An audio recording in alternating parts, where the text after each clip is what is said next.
AFM Videos, the leader in football education. Hi, I'm Rex Lardner, the managing editor of American Football Monthly, and our guest today is Coach Robbie Owens. Robbie Owens is the head coach of Grand Junction High School in Colorado, and he recently completed a 4-set series of DVDs on his high-octane offense. We think it's going to be the next great offense. The 4 videos include the basics in the run game, the drop-back passing game, the run-pass combo package, and implementing tempo. The complete set of DVDs will be available soon at afmvideos.com. Coach, welcome. Great to have you with us. Thank you. So, tell us about the origins of the no-huddle pistol offense. Well, I think, I spent a lot of time as a defensive coordinator in college, and when I took over in high school as a head coach, I wanted to move to the offensive side of the ball, and what I found is, I wanted to do all those things that I didn't like as a defensive coordinator. I hated quarterback run game, I hated option, I hated 3-by-1 formations, and so it kind of evolved from my time here in Florida, and then moving back to Colorado, that I found that we needed to be able to do things similar to what Nevada was doing. We wanted to run the spread, and I liked what the pistol gave us because it gave the defense a post-snap read rather than a pre-snap read of what we were going to do. And it's kind of involved. I feel like we've stolen everything that we do is from somebody else, but I feel it's kind of my personality of who I am, and the no huddle stuff. I'm a big believer in tempo, and so all those things kind of combined together. In the last 3 years, our offense hasn't changed a lot. We've tinkered with a couple things, but we feel like we've had a lot of success because we've really built an identity with our offense. Gotcha. Generally speaking, what kinds of athletes do you need? Do you need specific types of athletes, maybe at the skill positions, to make this successful? Well, I think what I've learned in the last couple of years is there's a lot of different ways. We've had we've had 2 quarterbacks, really 3 quarterbacks in our system since I've started running this offense, and really all 3 of them were very, very different. But statistically, they were all very much the same. And so what we found is they can do it very different. We had one kid that could read a lot better than the others and would pull the ball and had a lot of success. We had other guys that we had to build in some quarterback run game. All of them were efficient passers. I think that's one thing I would say is I like a dual threat quarterback, but that can run. But I also think he's got to be a guy that can distribute the ball in the passing game, so we don't get 9 and 10-man boxes.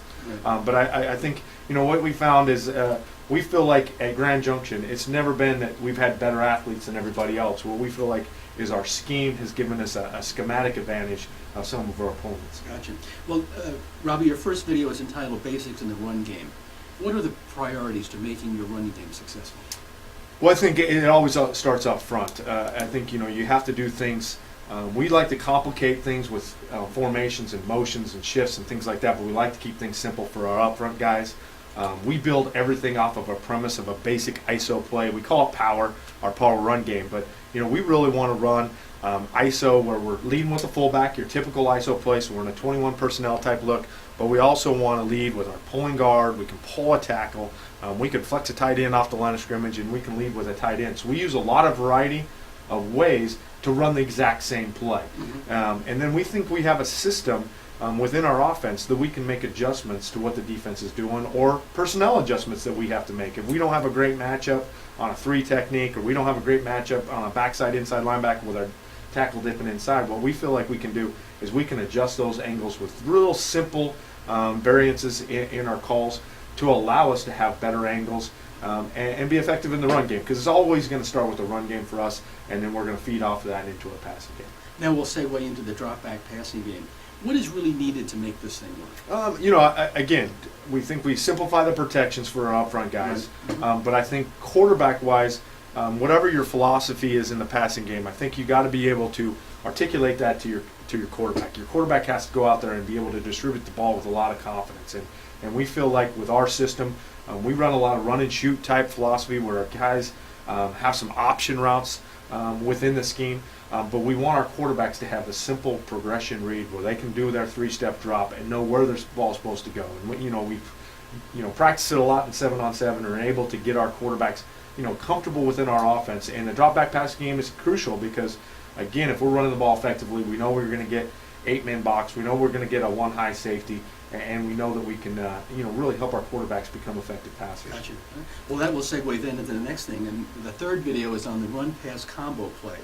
Is the basic concept that the quarterback has options depending on what the defense shows? Yeah, I think it's the new craze in college football, being able to call a run and pass play at the line of scrimmage and let the defense dictate, whether we're going to run the ball or we're going to throw it. And so it takes some pressure off your quarterback. We're still going to run our read game. Our quarterback's a threat to run the ball. But what we do with our run-pass combo plays, for the most part, is we give our quarterback the opportunity to hand the ball off in the run game, but also distribute it in the passing game and not put all the pressure on our quarterback, to run the football. But the run-pass combo plays, again, we like to run them on first down, to be honest with you, because I think the big thing for us is we run those run-pass combo plays and we let the defense dictate to us whether we're going to run the ball on first down, whether we're going to throw the ball on first down, and hopefully get into manageable second and third down situations. Gotcha.